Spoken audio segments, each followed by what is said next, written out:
Merci beaucoup.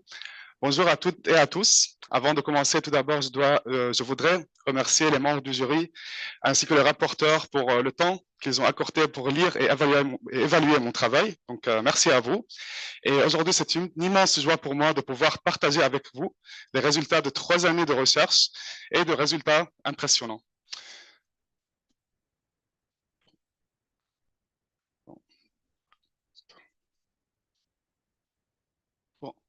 Donc, juste avant de commencer, je voudrais juste expliquer qu'il s'agit d'une thèse CIFRE qui est en collaboration avec Ampère et la NRT.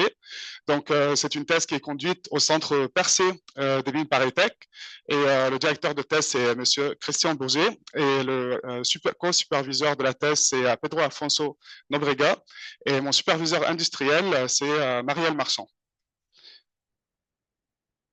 Donc, pour commencer avec Donc, pour commencer avec le plan de mastodonce, tout d'abord, on va commencer avec le contexte. Après, on va présenter les principaux résultats expérimentaux. Ensuite, je vais présenter mon modèle sur la contamination de la cathode de la pile à combustible. Et finalement, terminer avec la conclusion et les principales perspectives. Donc, tout d'abord, on commence avec le contexte. Donc, aujourd'hui, les émissions de carbone en Europe, on a le secteur de transport qui compte à peu près un quart des émissions du CO2 en 2022.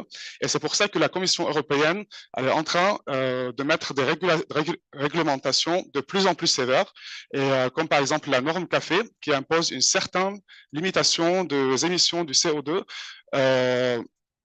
pendant les années à venir. Et pour atteindre, en fait, pour réduire les émissions du CO2, en fait, il y a plusieurs solutions qui existent. Donc, parmi ces solutions, il y a plusieurs solutions donc, pour décarboner le secteur du transport. Parmi ces différentes solutions, on a tout d'abord la batterie. Celle-ci présente un avantage particulier par rapport aux véhicules légers. Par exemple, comme avantage, on a l'efficacité énergétique et une infrastructure qui est relativement bien développée.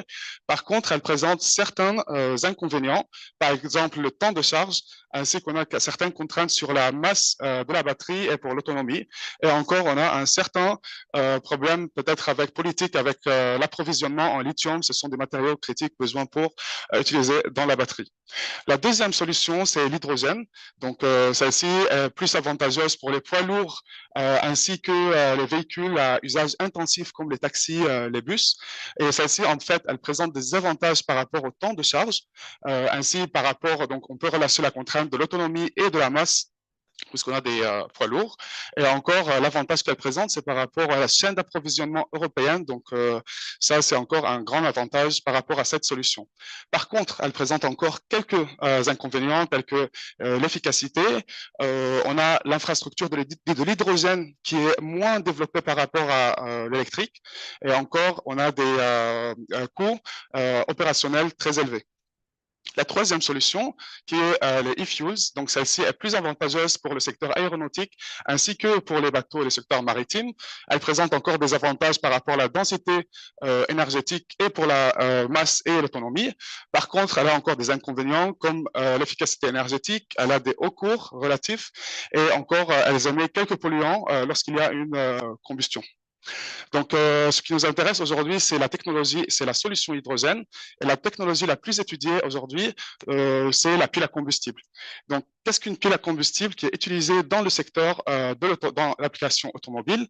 Donc, une pile à combustible dans ce domaine, c'est appelé Proton Exchange Membrane Fuel Cell, ou pile à combustible à membrane échangeuse de protons. Donc, comme on a dit, c'est la technologie la plus utilisée pour la mobilité hydrogène. Normalement, elle peut être considérée comme un réacteur électrochimique. Elle permet de convertir l'énergie chimique en énergie électrique. Donc, ce qu'on a normalement, c'est côté anode, c'est de l'hydrogène qui est introduit, injecté, et du côté cathode, c'est de l'air de l'oxygène de l'air qui est injecté. Et en milieu, on a une membrane qui va bloquer le passage de protons, mais permet le passage des bloquer le passage des électrons, mais permet le passage des protons. Donc, ce qui va arriver, c'est que l'hydrogène qui va venir du côté anode va arriver à cette couche de catalyseur et ensuite il va se dissocier en protons et en électrons. Cette membrane au milieu ne va pas permettre le passage des électrons, donc ils sont contraints à emprunter un chemin extérieur, ce qui va engendrer la production d'électricité. Par contre, les protons vont traverser cette membrane pour arriver au côté cathode, où ils vont subir une réaction chimique avec de l'oxygène et les électrons pour produire de l'eau ainsi que de la chaleur. Donc, juste à savoir, c'est que notre couche de catalyseur, normalement, elle est constituée d'un platine, qui sont donc les catalyseurs utilisés pour accélérer les réactions qu'on a dans notre fuel cell, qui sont supportés sur un support de carbone. Donc ça, c'est intéressant à savoir. Donc, comment mesurer la performance d'une pile à combustible? Normalement, on peut mesurer donc, cette performance à partir de ce qu'on appelle une courbe de polarisation. Il s'agit en fait de la variation de la tension de la cellule en fonction de la densité de courant.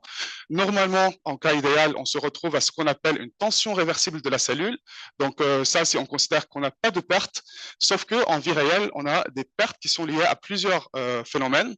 Et ces pertes donc, peuvent être liées à l'activité du catalyseur qu'on appelle les pertes d'activation, ou qu'elles peuvent être liées à la conductivité de la membrane et qu'on appelle les pertes ohmiques, ou qu'elles soient liées à l'accès des réactifs à notre fuel cell assemblage et qu'on appelle des pertes de concentration. Donc, si on veut calculer cette tension de la cellule, on peut utiliser cette formule où on retranche les différentes pertes qu'on observe durant le fonctionnement du fuel cell de la tension réversible. Donc, il est essentiel à savoir que pour le système de pile à combustible, normalement, le cœur de ce système, il est appelé le MOA ou assemblage membrane-électrode.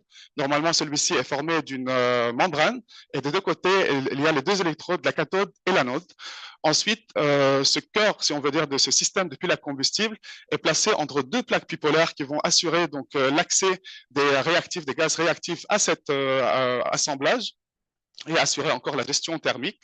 Ensuite, ceci va former ce qu'on appelle une selle élémentaire. Cette selle élémentaire va ensuite être placée en série pour former ce qu'on appelle un stack. Et finalement, le stack va être intégré dans un système plus complexe qui contient beaucoup plus de composantes, telles qu'un compresseur d'air ou un filtre à air, pour former tout le système de pile à combustible. Donc, comme on a dit que normalement, c'est de l'oxygène de l'air qui va entrer côté cathode, et puisqu'en fait, on ne peut pas vraiment contrôler la qualité de l'air qui va entrer dans notre fuel cell.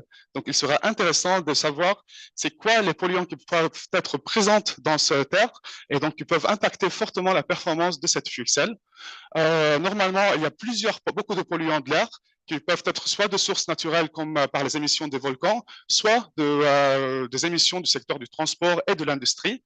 Et en fait, ces différents polluants, selon leur nature et leur concentration, peuvent impacter plus ou moins la performance de la fuel cell. Donc là, par exemple, je vous ai mis le SO2 et le NO2. Et par exemple, ces deux polluants, ils ont été montrés qu'une fois qu'ils entrent donc, qu'ils contaminent la fuel cell, ils sont en train d'empoisonner le catalyseur et de s'absorber sur la surface du platine et donc impacter la performance du polluant.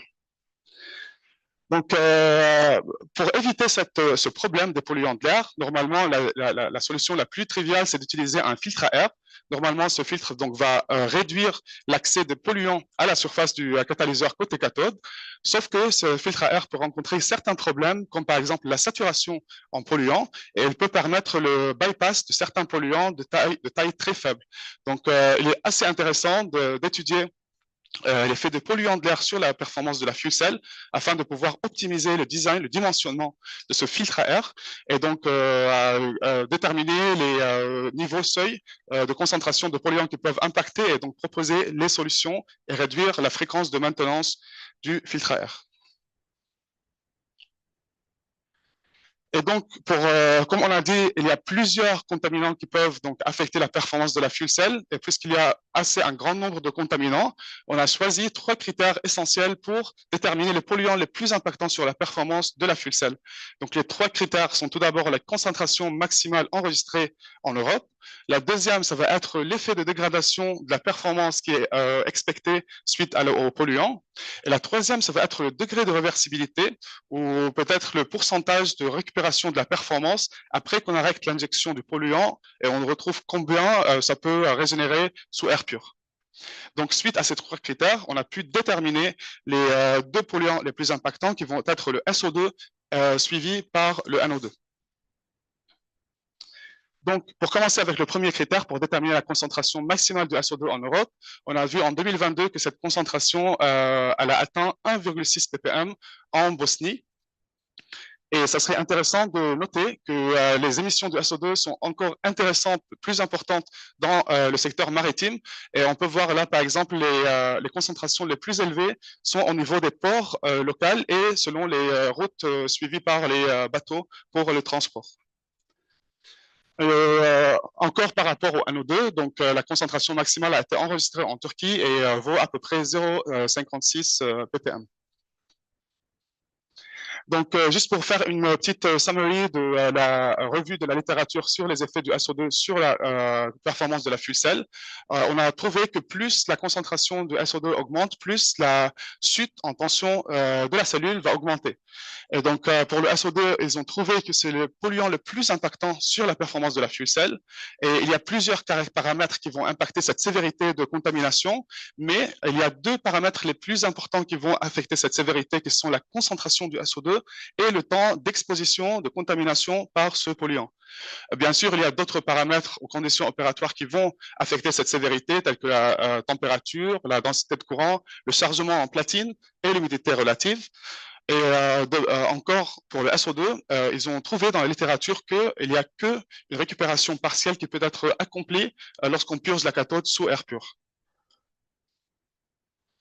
Pour le NO2, on a fait la même chose. Donc, encore, on a tracé la variation de la perte de la tension en fonction de la concentration du polluant. Pour le NO2, on a trouvé relativement par rapport au SO2, l'impact, c'est plus faible. Encore, dans le même cas du SO2, les deux paramètres les plus impactants sur la sévérité de la contamination vont être la concentration du polluant et le temps d'exposition.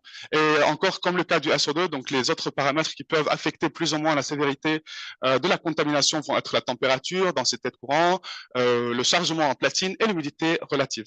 Par contre, dans le cas du NO2, on a pu obtenir, ils ont pu voir qu'il y a une récupération complète de la performance après qu'on arrête l'injection du polluant et qu'on revient sous air pur. Donc ça, c'est un avantage par rapport à ce polluant. Donc encore, dans la littérature, pour voir comment ils ont testé l'effet de ce polluant sur la performance de la fuel cell, normalement, ils se positionnent à une densité de courant constante. Donc, dans ce cas, elle a été à 1 ampère par centimètre carré. Et ensuite, ils vont voir comment la tension varie en fonction du temps.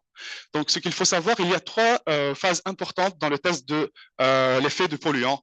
Une première phase qu'on appelle une phase de stabilisation. Là, on est normalement sous air pur à une densité de courant constante et on va établir ou savoir les performances initiales avant contamination. Ensuite, il y a une phase de contamination où on va injecter le polluant. Donc là, vous pouvez voir, une fois qu'on injecte le polluant, on va avoir une chute rapide de la tension de la cellule suivie par un plateau. Et après la phase de contamination, donc on arrête l'injection du polluant et on retourne sur air pur et on va voir comment ça va régénérer la performance partiellement ou totalement selon le polluant pendant un certain temps, ici par exemple plus que 20 heures. Donc là, pour récapituler ce qu'ils ont fait dans la littérature, donc tout d'abord, ils ont étudié l'effet des polluants individuels sur la pile à combustible. Ils ont pu démontrer que la perte de tension, elle est liée aux pertes de la surface active du catalyseur suite à l'absorption des polluants. Il y a eu certaines études très limitées sur l'effet de mélange de ces polluants et qui manquent de mécanismes et d'explications. Et finalement, ils ont développé des modèles pour les polluants individuels. Donc, ce qu'il manque dans cette étude de la littérature va être l'effet de mélange des polluants avec des concentrations de ces polluants en vraie vie. Ensuite, l'effet de la température sur la contamination par ces polluants. Un modèle qui va reproduire mieux les résultats expérimentaux avec des différentes concentrations du polluant. Et finalement, donc, un modèle sur l'effet d'un mélange de ces polluants. Et donc, c'est ça, ce gap, je vais le traiter dans la suite de ma thèse. Donc, pour commencer avec les résultats expérimentaux, Tout d'abord, on a utilisé un banc monocellule qui fonctionne 24 heures sur 24 pendant 5 jours continus. Donc, c'est un banc où on a tout d'abord côté cathode, on injecte de l'air, et côté anode, on va injecter de l'hydrogène comme on a vu avant. Et au milieu, on a notre monocellule. Donc, cette monocellule va consister, si on peut voir un schéma de cette cellule utilisée. Et la partie la plus importante pour nous, ça va être le centre où ça va constituer l'assemblage membrane-électrode, et donc c'est là qu'on va avoir lieu l'absorption des polluants et l'effet des polluants. Donc, pour évaluer la performance ou l'effet des polluants, on a besoin de faire certaines caractérisations électrochimiques nécessaires. La première, c'est pour mesurer en fait la réduction en surface active après absorption des polluants. Et c'est pour ça qu'on utilise la technique de voltammétrie cyclique. Donc, celle-ci consiste à faire plusieurs cyclages de tension entre 0,08 volts et 0,8 volts normalement. Celle-ci, en fait, consiste à approvisionner alimenter notre cathode avec de l'azote et l'anode avec de l'hydrogène. Et ensuite, on va calculer ou intégrer la charge à partir de la courbe qu'on a tracée, et finalement donc calculer la surface active qui peut nous donner une idée sur l'effet des polluants. Une deuxième technique intéressante, c'est la LSV ou Linear Sweep Voltammetrie. C'est une technique qui va nous permettre de mesurer la perméabilité de la membrane. Et, donc, s'il y a certains hydrogènes qui vont passer du côté cathode vers l'anode, et ainsi, elle va nous permettre de calculer le flux d'hydrogène qui va passer à travers cette membrane selon cette formule. Une troisième technique assez importante utilisée, c'est l'Electrochemical Impedance Spectroscopy, EIS. Donc, celle-ci permet de déterminer la SFR ou High Frequency Resistance. Donc, elle permet de donner une idée sur les pertes ohmiques qui ont lieu dans l'assemblage. Et encore, elle permet d'avoir une idée sur les pertes de transfert et de transfert de masse et de charge à partir des demi-cercles observés sur le plan de Nyquist qu'on peut tracer après la mesure de cette technique. Et finalement, la dernière technique utilisée, c'est la courbe de polarisation. Donc, celle-ci consiste en fait à tirer de courant en palier selon un protocole européen de test. Et en fait, on mesure les 30 derniers points de chaque palier pour faire une moyenne. Et finalement, on peut tracer donc la variation de la tension de la cellule en fonction de la densité de courant, comme on a vu avant dans le cas de la littérature. Donc, pour expliquer rapidement mon protocole expérimental, donc comme on a vu dans la littérature, il y a les 3 phases intéressantes qui sont la stabilisation, la contamination et la récupération. Avant, il y a la phase d'activation. C'est une phase, normalement, lorsqu'on achète des nouveaux MEA, on a besoin d'optimiser leur performance. Donc, on fait un certain cyclage de tension pour optimiser cette performance. Ensuite, il y a la phase de stabilisation où on est à une densité de courant constante à 0,5 ampères par centimètre carré. Suivi cette phase, donc, on prend les premières caractérisations électrochimiques pour évaluer la performance de base avant contamination. Ensuite, on va injecter notre polluant pendant 50 heures. Et à la fin de cette phase de contamination, on va encore voir comment a évolué la surface active après absorption du polluant. Et finalement, il y a la phase de récupération où on va revenir sous air pur et on va finalement, encore une fois, faire des caractérisations électrochimiques pour voir comment ça a récupéré. Donc, il est intéressant à noter que chaque test nous a pris une semaine en temps de test. Donc, pour commencer avec les premiers résultats, dans le cas du SO2, donc, comme on l'a vu dans la littérature, on va se positionner à une densité de courant constante de 0,5 ampères par centimètre carré et on va voir l'évolution de la chute de tension en fonction du temps.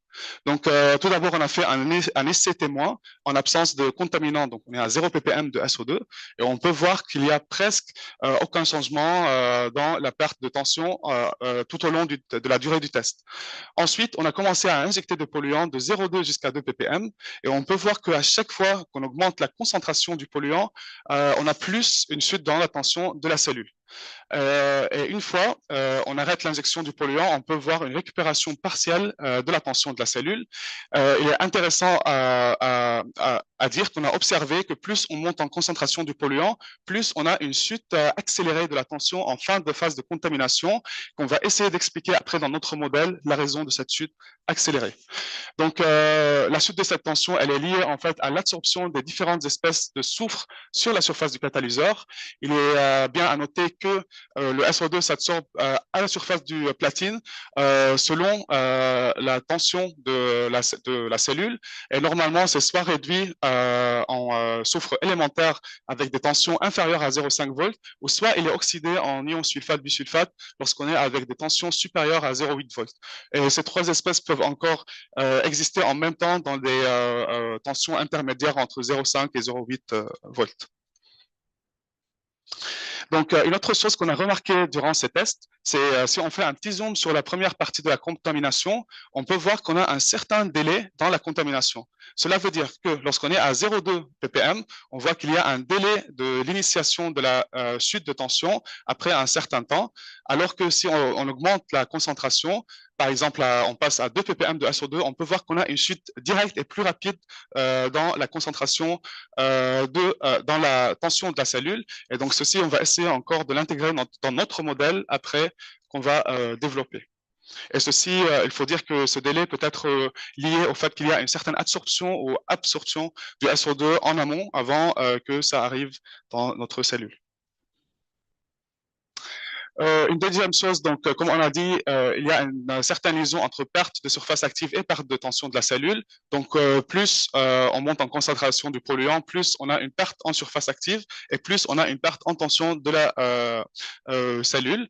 Et à partir donc de la surface active, on peut calculer le taux de couverture qui représente donc la fraction du polluant qui est occupé, du catalyseur qui est occupé par du polluant. Et ceci à partir de cette formule. Et le taux qu'on va utiliser après dans notre modèle pour estimer l'effet des polluants. Donc, les résultats des caractérisations qu'on a fait sont représentés tout d'abord dans ce graphe qui représente en fait les pertes de la surface active et les pertes de la tension de la cellule en fonction de la concentration du polluant. Donc, en premier temps, on trouve par exemple, si on est à 0,5 ppm de SO2 après contamination, donc il y a une certaine chute de la surface active et par conséquent une certaine chute de la tension. Ensuite, une fois on applique une technique de régénération, donc lorsqu'on est sous air pur, on va trouver qu'il y a une diminution de cette perte en surface active et par conséquence donc une diminution de cette perte en tension de la cellule. Et lorsqu'on applique une technique de récupération induite par voltammétrie cyclique, on va encore voir une récupération partielle, mais pas totale, de la surface active et par conséquence une récupération partielle de la tension de la cellule. Et ceci est le même cas pour les différentes concentrations du polluant. La deuxième technique intéressante, c'était donc la perméation d'hydrogène. Là, on a vu avec les différentes concentrations du SO2, il n'y a pas eu une variation assez intéressante dans la perméation de l'hydrogène. Pour la troisième technique, donc, qui est la UIS, on a contaminé donc, avec 0,5 ppm de SO2.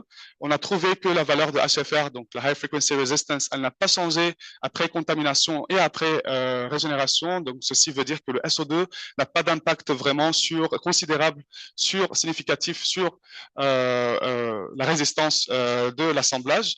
Par contre, on peut voir qu'il y a une certaine augmentation dans l'allure ou dans le diamètre des semi-cercles qui correspond au transfert de charge et au transfert de masse. Et la dernière technique dans la courbe de polarisation, là on peut voir les courbes initiales avant contamination et les courbes en pointillé, c'est après régénération induite par voltammétrie cyclique. On peut voir qu'on a une récupération partielle de la performance, mais toujours on ne peut pas atteindre la performance initiale, même après cette technique de récupération avancée. Donc, comme on a vu avant que lorsqu'on va laisser notre fuel cell régénérer sous air pur pendant une certaine durée, plus que 20 heures, on va récupérer une partie de cette performance. Par contre, il y a une deuxième technique qui est plus intéressante et qui ne prend que 3 minutes pour régénérer meilleure la performance de cette fuel cell, qui est la récupération induite par voltammétrie cyclique. Donc, ça considère en fait de faire un cyclage de tension à peu près 10 à 13 cycles entre 0,08 et 1,2 volts pour oxyder les espèces de soufre qui sont fortement absorbées sur la surface du platine. Et là, après le premier cycle de tension, on observe deux pics présents. Le premier pic qui correspond à l'oxydation du soufre et la deuxième, ça va correspondre à l'oxydation du SO2 absorbé sur la surface du platine.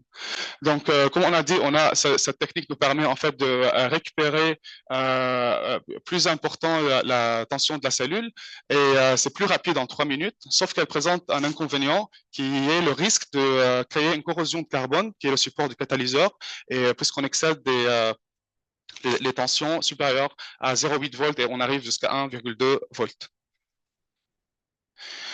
Comme dans le cas du SO2, donc on a fait pour le NO2, on a augmenté la concentration de 0,5 jusqu'à 1 ppm de NO2. Donc plus on monte en concentration du polluant, plus on monte en chute de tension. Et ensuite, on arrête l'injection du polluant pour récupérer totalement la performance de la fuel cell. Donc encore pour les principales caractérisations électrochimiques, si on veut comparer par rapport au SO2, on trouve que la chute en surface active est presque négligeable, avec des concentrations très faibles de NO2, à peu près 0,5. Et pour la chute de la tension, on trouve encore que c'est pas une chute relativement par rapport au SO2, c'est une chute moins importante. Et encore, on a une récupération presque totale de la performance. Donc l'effet de ce polluant peut être définie comme moins importante que celle du SO2. Par rapport à la perméation de l'hydrogène, on a encore vu que les perméations sont pas assez significatives avant et après récupération sur air pur. Par rapport à les pertes thermiques, on n'a pas trouvé des changements significatifs au niveau des HFR et donc la résistance de l'AME n'a pas beaucoup changé après injection de ce polluant. Et par rapport aux courbes de polarisation, donc si on veut comparer les courbes initiales par rapport aux courbes après récupération, on peut trouver que ces courbes sont presque identiques puisque l'effet, donc on a pu récupérer presque complètement la performance de la fuel cell.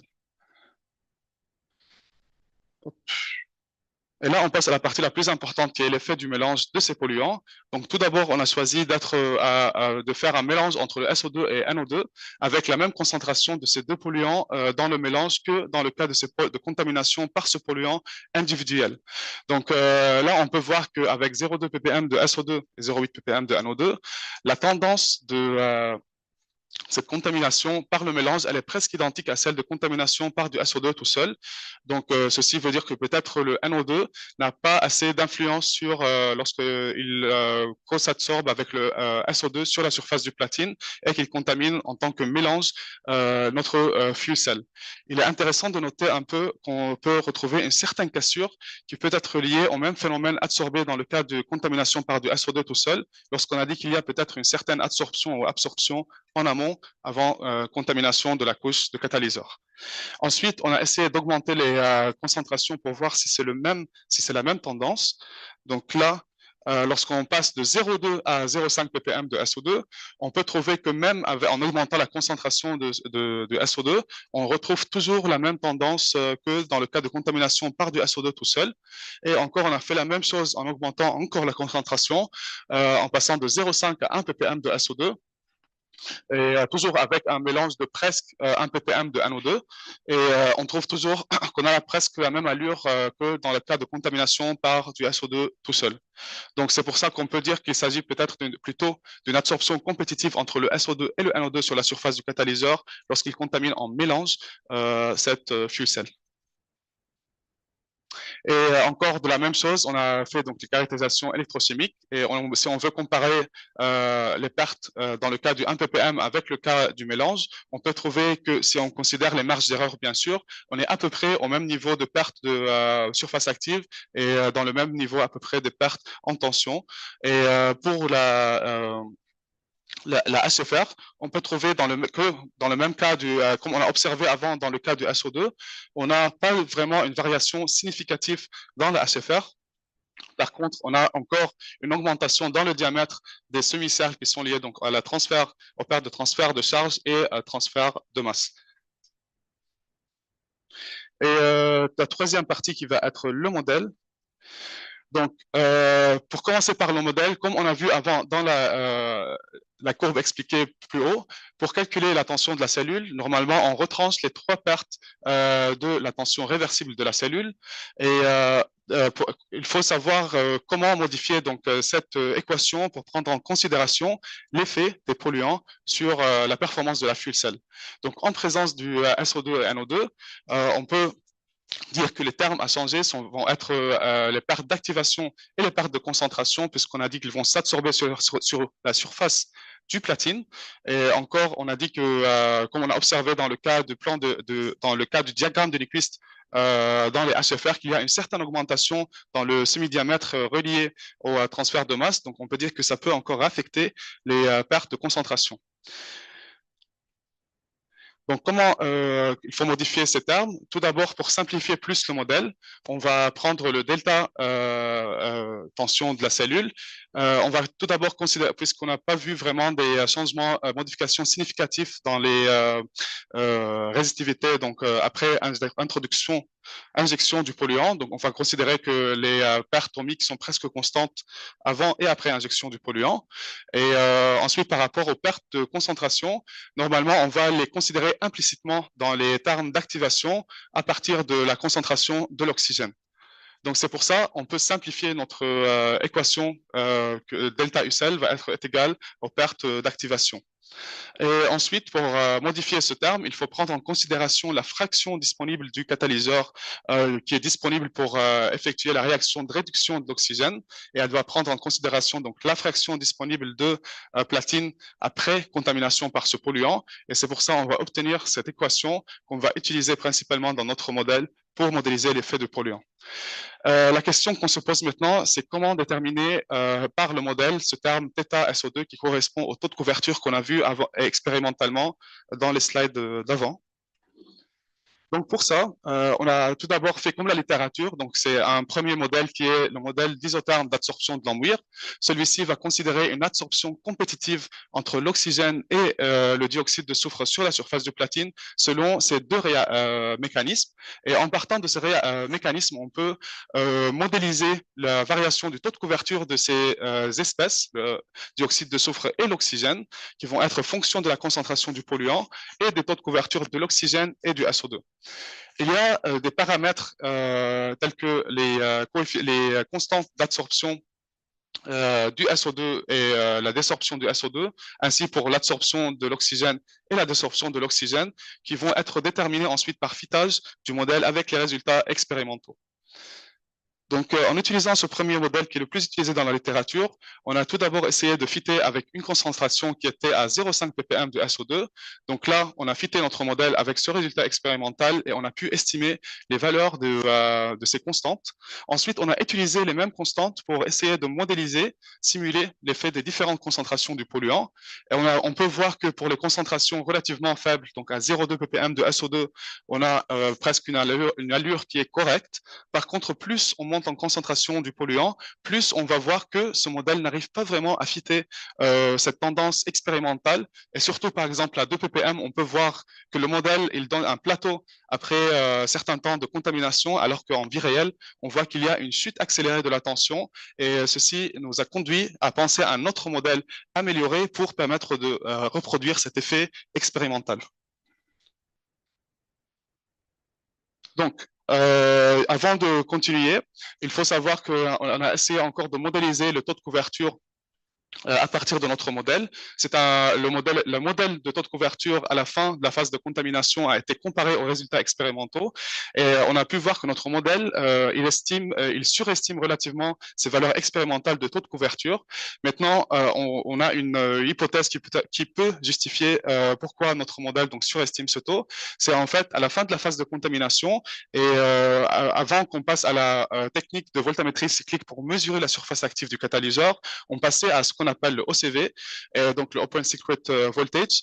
Et lorsqu'on est à cet OCV, normalement, on est à des tensions supérieures à 0,8 volts. Ce sont des tensions qui vont favoriser l'oxydation d'une partie de dioxyde de soufre et donc vont désorber une partie. Et c'est pour ça qu'on peut voir cette disparition entre le modèle et l'expérimental.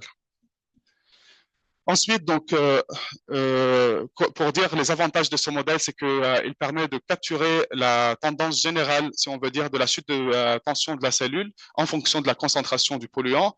Par contre, c'est pas très correct pour les concentrations plus élevées et ça surestime les taux de couverture. Donc, le deuxième modèle qu'on a proposé pour améliorer la reproduction des résultats expérimentaux, c'est basé sur le fait, ce qu'on a observé dans nos résultats expérimentaux, c'est d'intégrer les différentes espèces de soufre qui sont absorbées sur la surface du platine, comme la réduction du SO2 en soufre élémentaire à des basses tensions ou l'oxydation du SO2 en sulfate à des hautes tensions. Et un autre paramètre intéressant qu'on a observé, c'est le fait, ce délai qu'on a observé dans le cas de l'expérimental. Donc, comme on a dit, plus on monte en concentration du polluant, plus on va avoir une réduction dans ce délai de contamination. Et c'est un phénomène assez intéressant pour introduire dans notre modèle qui va on a considéré avec cette équation qui va représenter donc la concentration du polluant et celle-ci va avoir l'allure de la concentration de ce polluant va avoir une forme à peu près identique à celle utilisée dans des filtres à charbon actifs. Donc cet aspect qui va donc permettre de reproduire ce délai dans la contamination suite à l'introduction du polluant. Donc là, on a développé notre modèle. On est parti donc des mécanismes qu'on a observés, les équations de la réduction de SO2 et de l'oxydation qu'on a vu avant. On a encore de la même façon déterminé, modélisé plutôt la variation du taux de couverture en fonction du temps, des taux de couverture des différentes espèces et de l'oxygène encore, puisque c'est une absorption compétitive avec l'oxygène et avec les taux de couverture des différentes espèces de soufre absorbées. Et encore, on a fait la même chose pour déterminer le taux de couverture de l'oxygène, qui va encore dépendre des taux de couverture par les différentes espèces de soufre absorbées. Donc, pour tout d'abord présenter les résultats par rapport au taux de couverture, on peut voir que pour si ça représente donc une simulation des variations de taux de couverture en fonction du temps de contamination. Déjà, on peut voir que pour des concentrations relativement faibles, donc entre 0,2 et 0,5 ppm de SO2, on peut trouver que l'espèce la plus dominante, c'est le SO2. Par contre, plus on monte en concentration du polluant, plus on va voir une augmentation dans la formation d'autres espèces qui sont le soufre élémentaire. Et ceci est très visible dans le cas de 2 ppm de SO2, où on peut voir qu'après 40 heures de contamination, le taux de couverture en soufre élémentaire dépasse même la présence de SO2. Et ceci nous a incité à tracer encore la variation de la taux de couverture en fonction de la tension de la cellule.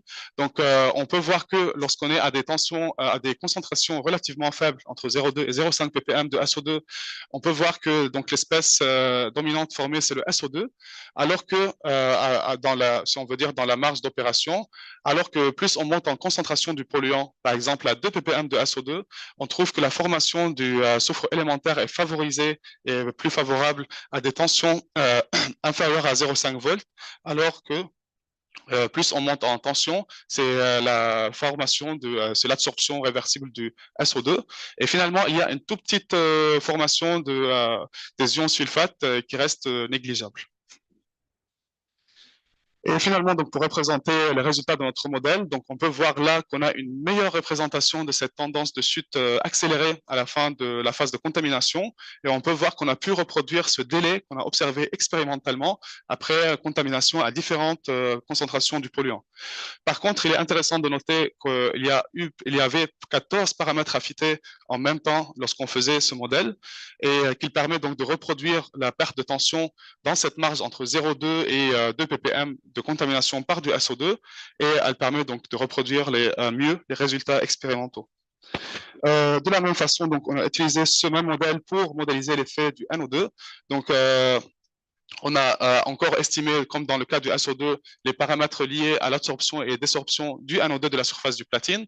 Et ce modèle nous a permis de bien représenter, si on veut dire, la tendance de chute de tension suite à la contamination par du NO2 avec différentes concentrations.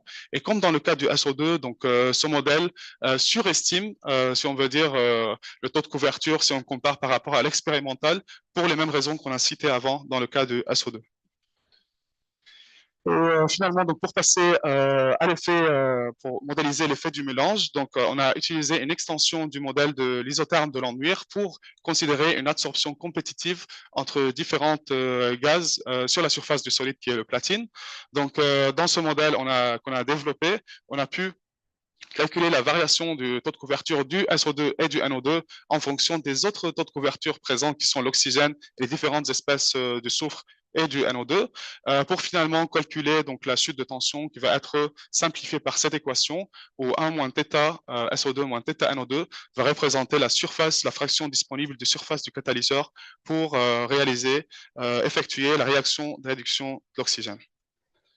Donc là, on peut représenter les résultats de ce modèle qu'on a développé. Donc, comme vous pouvez voir, ça ne représente pas vraiment les tendances expérimentales. Peut-être pour 0,2 ppm au début, ça permet un peu de reproduire les tendances, mais après un certain temps de contamination, ça s'éloigne des résultats expérimentaux.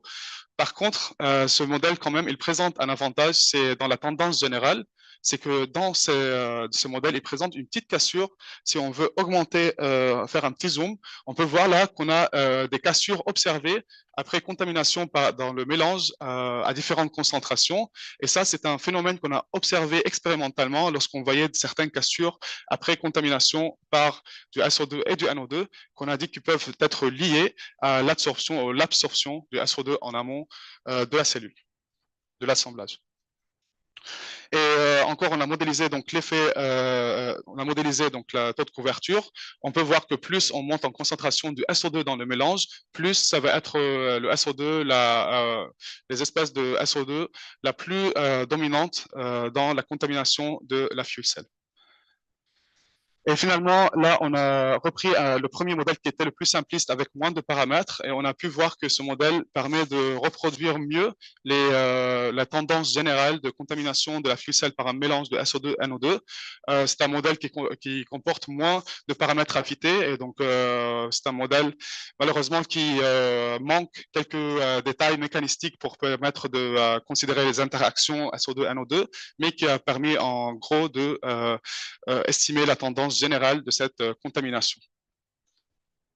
Donc finalement, comme un petit sommaire, donc les deux modèles qu'on a vus, l'isotherme de Langmuir était correct pour reproduire les chutes de tension par rapport aux polluants individuels et correct par rapport aux contaminations par un mélange de contaminants. Par contre, le modèle qu'on a développé était très bien pour modéliser l'effet d'un mélange l'effet d'un polluant individuel, mais il n'était pas très correct dans le cas de représentation, de modélisation d'effets de mélange. Par contre, pour le taux de couverture, donc dans tous les cas, ça surestime le taux de couverture, qu'on croit que c'est lié au fait qu'on passe à l'OCV et donc ça désorbe une partie des polluants. Donc, pour terminer avec les conclusions, les principaux résultats qu'on a pu démontrer, c'est que le SO2 a l'impact le plus sévère sur la performance de la pile à combustible suivie par le NO2. Dans le cas de contamination par le SO2, on a une récupération partielle de la performance après le purge de la cathode avec de l'air pur, alors que dans le cas du NO2, on a une réversibilité complète de la performance. Dans le cas de contamination par un mélange, le SO2 reste les espèces les dominantes dans la contamination.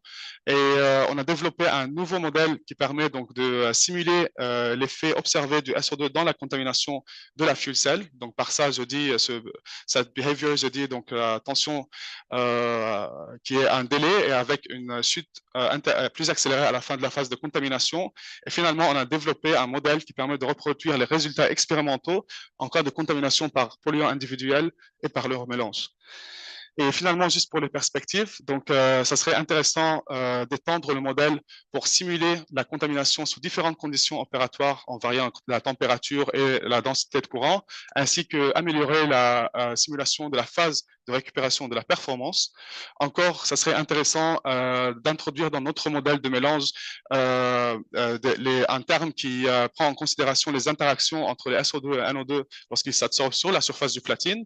Ça serait encore intéressant d'ajouter d'autres polluants à étudier dans le mélange tel que l'ammoniac et le toluène, puisqu'il existe en vie réelle avec le SO2 et le NO2. Ça serait intéressant donc d'utiliser ce modèle pour guider le dimensionnement d'un filtre pour estimer le seuil de contamination par ces polluants et le temps de contamination. Côté matériaux, ça serait intéressant développer de nouveaux matériaux, de catalyseurs qui vont être tolérants au dioxyde de soufre ou des revêtements de catalyseurs pour minimiser l'absorption du SO2.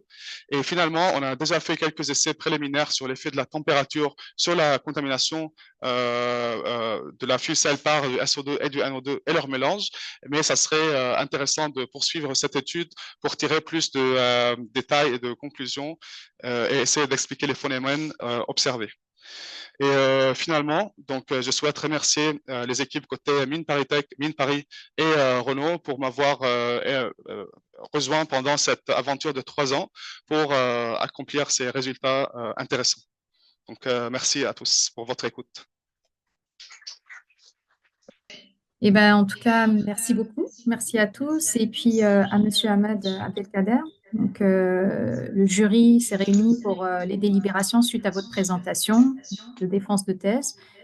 Et dans une présentation très claire, enthousiaste et pédagogue, vous avez su présenter les travaux sur un sujet innovant, peu exploré et bien positionné pour l'application automobile, répondant aux attentes des différentes équipes industrielles et de recherche. Vous avez su développer une étude qui est basée à la fois sur des modèles et sur l'expérimentation et qui a suscité de nombreuses questions du jury, démontrant ainsi l'intérêt de votre sujet. Les réponses que vous avez apportées aux questions variées des membres du jury ont également montré un recul et une maîtrise des différents aspects théoriques et expérimentaux, ainsi qu'une bonne vue de l'ensemble du système, allant des réactions au sein des électrodes jusqu'au fonctionnement pratique dans un système pile à combustible. Donc, Monsieur Ahmed, le jury tient à vous féliciter de la quantité et de la qualité des travaux que vous avez réalisés. Et pour toutes ces raisons, le jury a décidé de décerner le grade de docteur de l'Université Paris Sciences et Lettres préparé à Mine Paris SL. Félicitations à vous. Merci beaucoup.